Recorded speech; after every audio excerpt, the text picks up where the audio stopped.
All right, so today we're going to be going over day 64 of the 1 year chronological Bible plan, and we are going to be continuing on in Numbers. So let's get into it.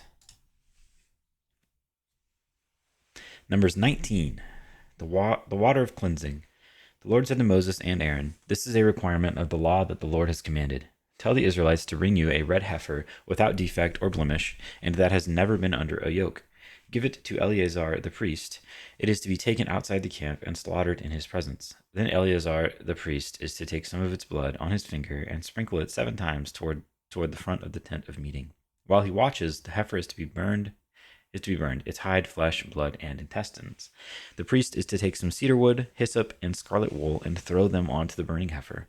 After that, the priest must wash his clothes and bathe himself with water. He may then come into the camp, but he will be ceremonially unclean till evening. The man who burns it must also wash his clothes and bathe with water, and he too will be unclean till evening. A man who is clean shall gather up the ashes of the heifer and put them in a ceremonially clean place outside the camp. They are to be kept by the Israelite community for use in the water of cleansing. It is for purification from sin. The man who gathers up the ashes of the heifer must also wash his clothes, and he too will be unclean till evening.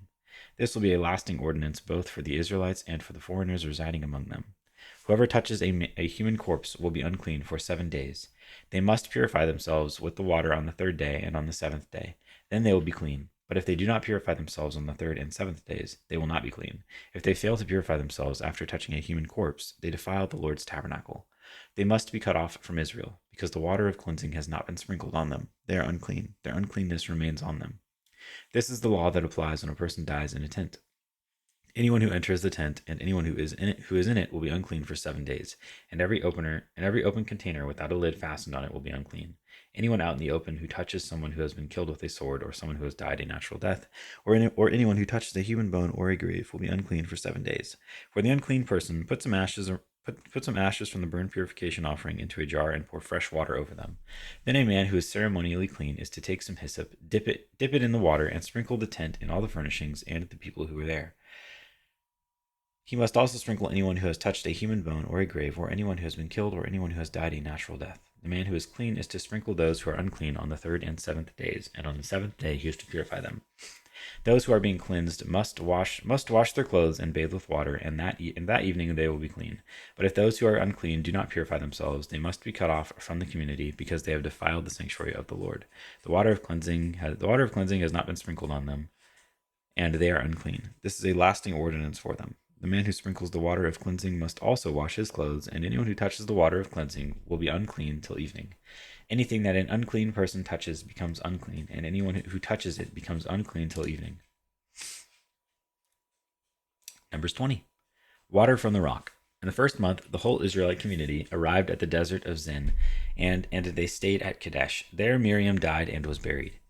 Now there was no water for the community, and the people gathered in opposition to Moses and Aaron. They quarreled with Moses and said, "If only we had died when our brothers fell dead before the Lord. Why did you bring the Lord's community into this wilderness, that we and our livestock should die here? Why did you bring us up out of Egypt to this terrible place? It has no grain or figs, grapevines or pomegranates, and there is no water to drink." Moses and Aaron went from the assembly to the entrance to the tent of meeting and fell face down, and the glory of the Lord appeared to them. The Lord said to Moses, take the staff, and you and your brother Aaron gathered the assembly together. Speak to that rock before their eyes, and it will pour out its water. You will bring water out of the rock for the community, so they and their livestock can drink. So Moses took the staff from the Lord's presence, just as he commanded him. He and Aaron gathered the assembly together in front of the rock, and Moses said to them, "Listen, you rebels, must we bring you water out of this rock?" Then Moses raised his arm and struck the rock twice with his staff. Water gushed out, and the community and their livestock drank. But the Lord said to Moses and Aaron, "Because you did not trust in me enough to honor me as holy in the sight of the Israelites, you will not bring this community into the land I give them." These were the waters of Meribah, where the Israelites quarreled with the Lord, and where he was proved holy among them. Edom denies Israel passage. Moses sent messengers from Kadesh to the king of Edom, saying, "This is what your brother Israel says. You know about all the hardships that have come on us. Our ancestors went down into Egypt, and we lived there many years. The Egyptians mistreated us and our ancestors. But when we cried out to the Lord, he heard our cry and sent an angel and brought us out of Egypt. Now we are here at Kadesh, a town on the edge of your territory. Please let us pass through your country. We will not go through any field or vineyard, or drink water from any well. We will travel along the king's highway and not turn to the right or to the left until we have passed through your territory.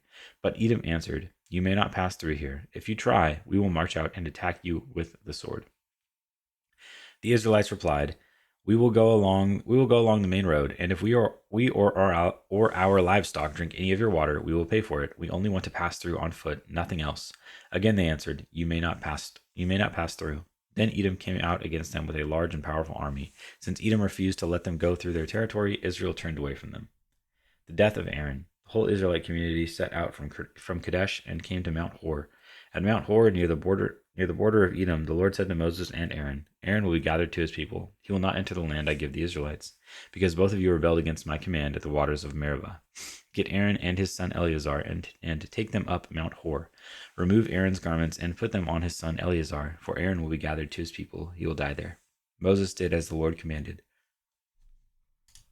They went up Mount Hor in the sight of the whole community. Moses removed Aaron's garments and put them on his son Eleazar. And Aaron died there on top of the mountain. Then Moses and Eleazar came down from the mountain, and when the whole community learned that Aaron had died, all the Israelites mourned for him 30 days. Numbers 21. Arad destroyed. When the Canaanite king of Arad, who lived in the Negev, heard that Israel was coming along the road to Atharim, he attacked the Israelites and captured some of them. Then Israel made this vow to the Lord, If you will deliver these people into our hands, we will totally destroy their cities. The Lord listened to Israel's plea, and gave the Canaanites over to them. They completely destroyed them and their towns. So the place was named Hormah, the bronze snake. They traveled from Mount Hor along the route to the Red Sea to go around Edom. But the people grew impatient on the way. They spoke against God and against Moses and said, Why have you brought us up out of Egypt to die in the wilderness?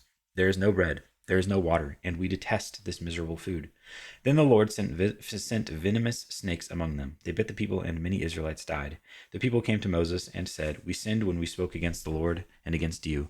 Pray that the Lord will take the snakes away from us. So Moses prayed for the people. The Lord said to Moses, Make a snake and put it up on a pole. Anyone who is bitten can look at it and live. So Moses made a bronze snake and put it up on a pole. Then when anyone was bitten by a snake and looked at the bronze snake, they lived. The journey to Moab. The Israelites moved on and camped at Oboth. Then they sent out from Oboth and camped at Abarim, in the wilderness that faces Moab toward the sunrise. From there they moved on and camped in the Zered Valley. They set out from there and camped alongside the Arnon, which is in the wilderness extending into Amorite territory. The Arnon is the border of Moab, between Moab and the Amorites. That is why the book of the wars of the Lord says, Zahab and Suphah and the ravines, the Arnon and the slopes of the ravines that lead to the settlement of Ar, and lie along the border of Moab.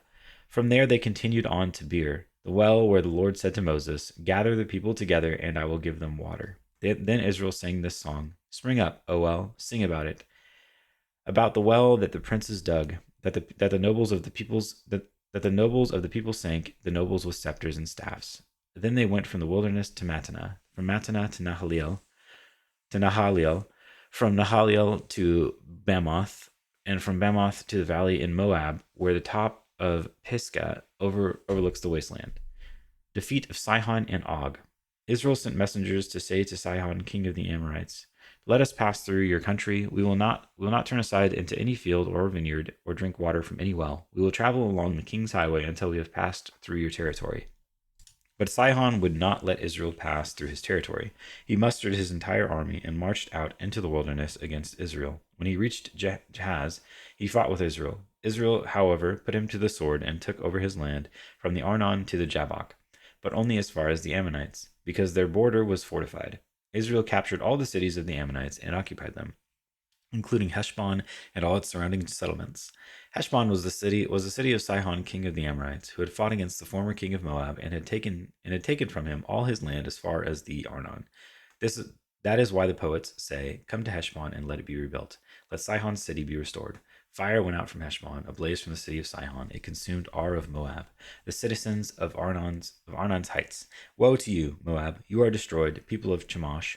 He has given up his sons as fugitives, and his daughters as captives, to Sihon, king of the Amorites. But we have overthrown them. Heshbon's dominion has been destroyed all the way to Dibon. We have demolished them as far as Nophah, which extends to Medeba.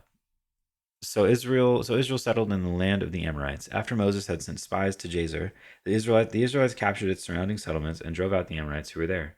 Then they turned and went up along the road toward Bashan. The Og king of Bashan and his whole army marched out to meet them in battle at Edrei.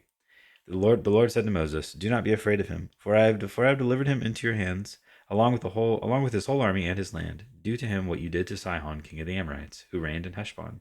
So they struck him down, together with his sons and his whole army, leaving them no survivors, and they took possession of his land. And that is day 64.